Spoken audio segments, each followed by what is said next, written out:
राधे राधे, हरे कृष्णा। कैसे हो आप सभी लोग? आशा करती हूँ आप सभी परम मंगल में होगे, स्वस्थ होगे, अच्छे होगे।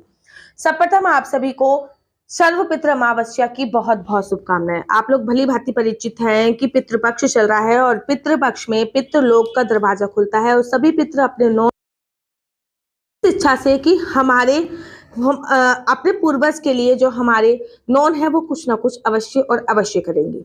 अगर आपने पूरे पितृपक्ष कुछ भी नहीं किया है तो सर्वपितृ अमावस्या पर, जिसको मोक्ष अमावस्या भी कहा जाता है, मान्यता है इस दिन सभी ज्ञात पितृ श्राद्ध के लिए और मोक्ष की प्राप्ति के लिए अपने नॉन के घर पे आते हैं। ज्योतिष शास्त्र के अनुसार पितृपक्ष की अमावस्या पर कुछ विशेष उपाय करके पितृ प्रसन्न होते हैं और पितृदोष भी कम होता है, इसलिए इस दिन ये उपाय किए जा सकते हैं। सबसे पहले तो मैं आप लोगों को बता दूं कि सर्वपितृ अमावस्या कितनी तारीख की है। सर्वपितृ अमावस्या जो है वो 13 तारीख को प्रारंभ हो रही है, लेकिन उदय तिथि के अनुसार सर्वपितृ अमावस्या 14 तारीख को मनाई जाएगी।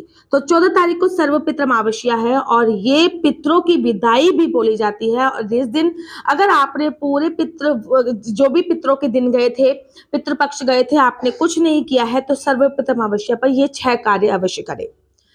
तो 14 तारीख को पितृपक्ष की अमावस्या है और पीपल के पेड़ में पितरों का वास माना जाता है।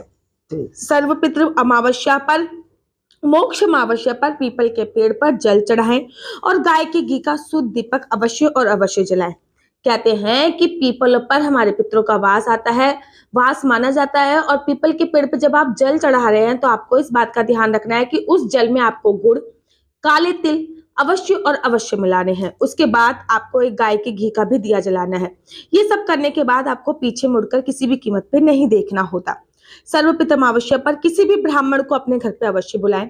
जब भी आप ब्राह्मण को अपने घर पे अवश्य बुलाएं तब आप उनके सबसे पहले चरण छुएं, फिर चरणों को पानी से धोएं, उस पर पुष्प अर्पित करें, फिर उनको भोजन कराएं। भोजन कराने के बाद आप उनको भोजन सामग्री दान में भी दें। उस भोजन सामग्री में आटा, फल, गुड़, काले तिल, कुछ दक्षिणा अवश्य रखें। इस अमावस्या पर किसी पवित्र नदी पर काले तिल का तर्पण अवश्य करें, जिससे आपके पितृगण प्रसन्न होते हैं। सर्वपितृ मोक्ष अमावस्या पर अपने पितरों को याद कर गाय को हरा चारा अवश्य खिलाएं और गाय को गुड़ भी खिलाएं। इससे भी हमारे पितृ प्रसन्न होते हैं और तृप्त होकर चले जाते हैं। इस अमावस्या पर चावल के आटे से 5 पिंड बनाएं, इसे लाल कपड़े में लपेटकर नदी में प्रवाहित अवश्य करें।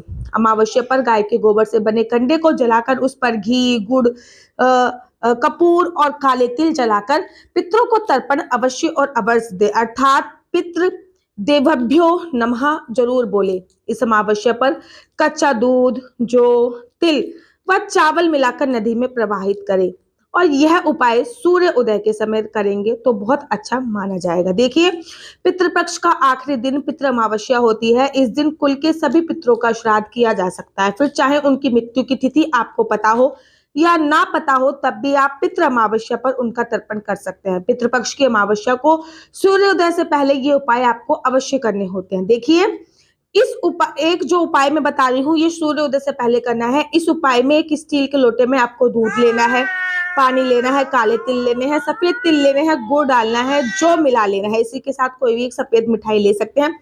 एक नारियल और कुछ सूखे ले लीजिए, एक जनेऊ ले लीजिए और पीपल के पेड़ के नीचे जाके सबसे पहले ये सारा सामान पीपल के पेड़ पे चढ़ा दीजिए। इस दौरान सर्वपितृ देवभ्यो नमः का जाप अवश्य कीजिए। ये मंत्र बोलते हुए पीपल को जनेऊ चढ़ाइए।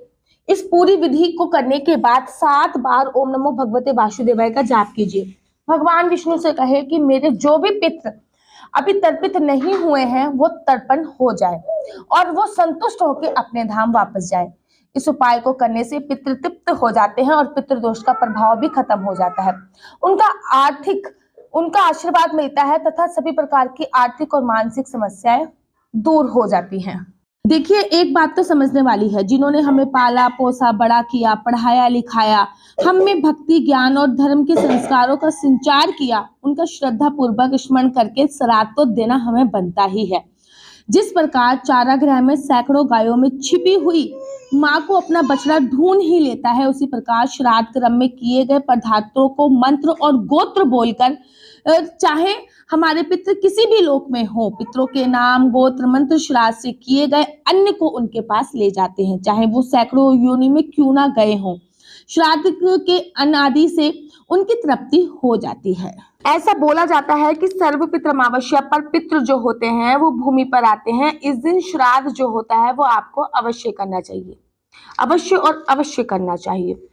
यदि आप उस दिन श्राद्ध करने में सक्षम नहीं हैं तो उस दिन तांबे के लोटे में जल भरकर भगवत गीता के 7वें अध्याय का पाठ अवश्य करें और ओम नमो भगवते वासुदेवाय का पाठ कर एक माला अपने पितरों को नाम को समर्पित कर दे। साथ ही के साथ सूर्य नारायण भगवान को जल का अर्घ अवश्य दे और सूर्य भगवान को बगल ऊंची करके बोले कि मैं अपने पितरों को प्रणाम करता हूँ, वो मेरी भक्ति से तृप्तित लाभ करें। मैं अपनी दोनों बाहें आकाश में उठा रखी हैं और जिसका श्राद्ध किया जाए उन माता पिता पति पत्नी संबंधी आदि का स्मरण करके उन्हें याद दिलाएं कि आप देह नहीं है, आपकी देह तो समाप्त हो चुकी है, किंतु आप विद्यमान हो और हमेशा आप हमें आशीर्वाद जरूर और जरूर देंगे। आप लोग हमेशा बोलते हो कि दीदी अगर पितृ नाराज हो जाएं तो क्या होता है, अगर पितृ नाराज हो जाएं तो हमारे देवता भी हमारे साथ नहीं रहते। कहा जाता है कि ज्योतिष शास्त्र में बताया गया है जिनके पितृ नाराज हो जाते हैं उनकी ग्रह दशा अच्छी भी हो तब भी उनके जीवन में हर पल परेशानी बनी रहती है। श्राद्ध पक्ष में संयम नियम पालन अवश्य करें, नहीं तो पितृ आपको श्राप भी देकर जा सकते हैं। श्राद्ध पक्ष में गाय को गुड़ के साथ रोटी खिलाएं, कुत्ते चींटियां कौओं का आहार दें, इससे पितरों का आशीर्वाद आप पर बना रहता है। आशा करती हूँ आप इनमें से कोई ना कोई नियम तो अवश्य फॉलो करेंगे, चाहे तो आप सारे नियम भी फॉलो कर सकते हैं। आशा करती हूँ आपको मेरी वीडियो अच्छी लगती होगी। अगर आपको मेरी वीडियो अच्छी लगती है तो आप अपना यूट्यूब चैनल हरि बोल को लाइक शेयर सब्सक्राइब करना बिल्कुल भी मत भूलिए। तब तक के लिए मुझे दीजिए इजाजत। राधे राधे, हरे कृष्णा, हरि बोल।